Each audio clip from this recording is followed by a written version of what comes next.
And I'm going to talk about Clemson versus Syracuse. All right, so we had a question. We had a question over on southlandclub.com. Morgan Allen, Houston. How worried are y'all about, we'll just go down the list here, lack of depth at wide receiver? Now, here's my thing. We knew this coming into the season that Justin Ross was going to be out. And so obviously that is something that you can't avoid. You can't ignore the fact that you lose a guy like him, a 5-star guy, an outside guy, a boundary guy. So whenever I see people on Twitter or social media say, well, they need an outside guy, they need a big time threat, they need a big guy, they need a boundary guy. I mean, that was Justin Ross, and he's not there. So they have to deal with what they have. Now, they have E.J. Williams, but E.J. Williams is still learning. They have Joseph Ngata, but Joseph Ngata has been kind of dealing with an ab thing. He's trying to figure it out. And then they have Cornell Powell. Well, Cornell Powell is a possession guy. He's not going to be, kind of like some superstar guy, but he's going to be there for you on the field. And he actually has been a presence this year, which I've been actually very grateful for. But the thing is, Ngata, Ladson, Powell don't fight for the ball.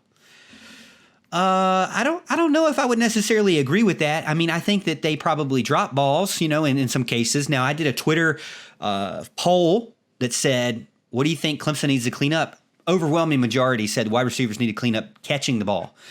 But I will also tell you this. Trevor Lawrence has been throwing the ball behind Amari Rodgers. He definitely threw a ball behind Amari Rodgers against Syracuse. And so, just getting on the page, and that's where I go back to, sometimes you're not on page with each other because you really don't play that much in a live game together, especially when you just blew out somebody 73-7. We got to be honest. I've told you this, guys, over the years. I'm not necessarily the biggest, homer for playing 150 players because whether we like to, cheer it or not, the 6th-string wide receiver being on page with Hunter Helms does not matter. In a close game, those two guys do not need to have 5 more reps from last week. In a close game, it needs to be Trevor Lawrence and Amari Rodgers and Joseph Ngata and Frank Ladson and Cornell Powell. It needs to be those guys and Braden Galloway and all the other guys that Trevor Lawrence will be passing to. So, yeah, I like playing everybody when you're blowing them out. But there also is some negative effects to that in the sense that they don't play with each other for, really, they have limited amount of live game experience when that happens. When you have a big blowout like that, you have to admit that that's part of the problem. That's what I think. Not being on the page in that sense. However, I would say if you look at statistically on paper, Clemson is one of the best passing teams in America right now. So I don't really know if they have a problem in the receiving game. Yeah, I don't think depth's an issue at receiver. I don't consider receiving depth an issue. I've talked about this all year. People are probably tired of hearing me say it. I think it's the lack of an alpha receiver. I think that's the real issue right now. And I've been bullish on Ngata. I think he can kind of be that guy, but he's been injured the whole time. It's not that he's going to be that guy this week. Maybe he is, maybe he isn't, but he's got to get into a groove. He's got to stay healthy. That's going to be a big thing. Ladson has proved at times that he can be, but it's like a 50% deal. He gets behind the defense, makes a big play, and then he drops the next wide open touchdown. And he's done that a few times this year, and it's kind of crazy. He's dropping the easy ones. So it's kind of tough to have any consistency there and call him the alpha type receiver when he's not making those plays consistently. Amari Rodgers has had a drop in almost every game. And that's disappointing because he's had an incredible year. Okay, but he's got stuff that he can improve upon. If Cornell Powell, like you said, he's a possession guy, but he's been there. I like Cornell Powell. And I like Brandon Spector. I personally think we need to be seeing more E.J. Williams. E.J. Williams, he's got a little ways to go with his body. We all understand that. He needs to put on some weight. But I think he's our best route runner right now, besides Amari Rodgers. I think he's our best route runner, and I think he's got the most natural hands at wide receiver. I think we need to see more of him. I don't think it's a depth issue at wide receiver. I think it's the lack of the alpha. And I still don't know of one real true jump ball that we've thrown all year, unless you want to count the one to a Joe by Hunter Helms. And he went up and got it. He was barely out of bounds, which was a great play. But look, Joe's got a ways to go. He's got a lot to learn. He's got a lot to refine. So I'm not thinking he's going to be that guy this year by any means. But I think Ngata can be. And I think there's ability there. I think EJ Williams could be, but it's going to take him a little while to get there, and we're just not ready yet. But no, I don't see lack of depth as an issue. I see the lack of an alpha as the issue. I agree 100% with Al. I think you look at the depth, what we have at wide receiver, or what Clemson has at wide receiver. Amari Rodgers would be considered the alpha right now, simply off of seniority. Right. And he's had a spectacular year, justifiably so. Cornell Powell has had a way better year than anyone has expected him to have this year. And then as for the others, I think it's a matter of development. And God has been hurt.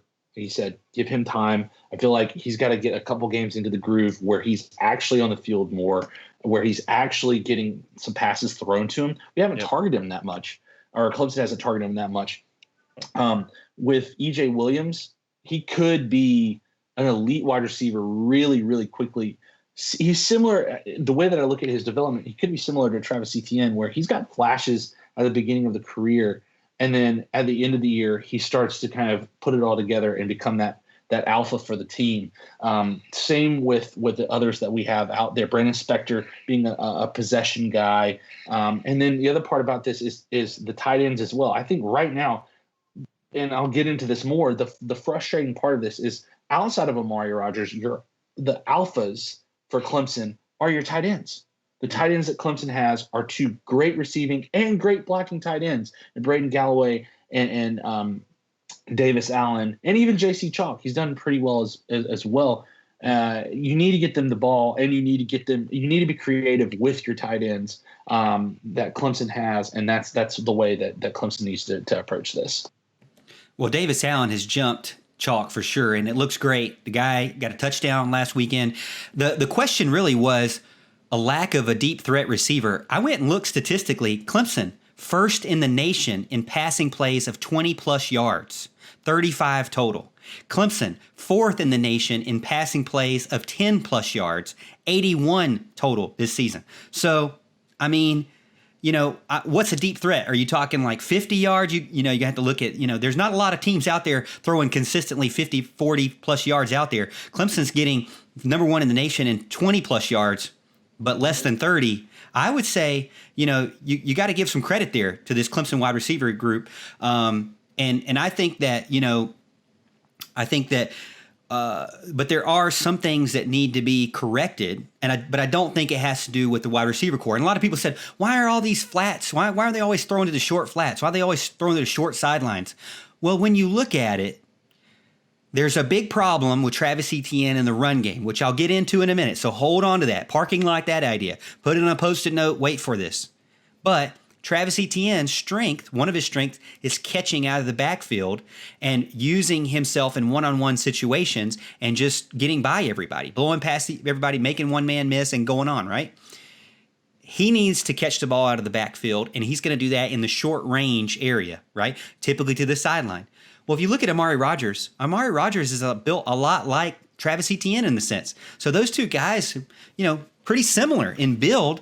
And so it makes sense that they're going to be used in a lot of the same ways out of those short flats. And guess what? They're actually pretty doggone good at it.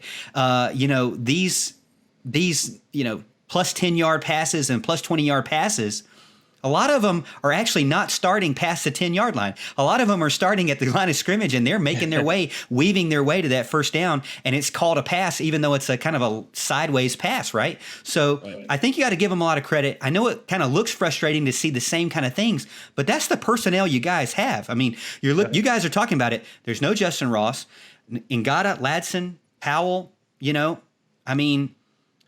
There hasn't been a big jump ball guy, right? So what does Clemson do? They have to play to the strengths that they have, the people that have proven themselves. Those are the two guys in the passing game that have proven themselves, other than Galloway and Davis, which I do think they need to get, involved more.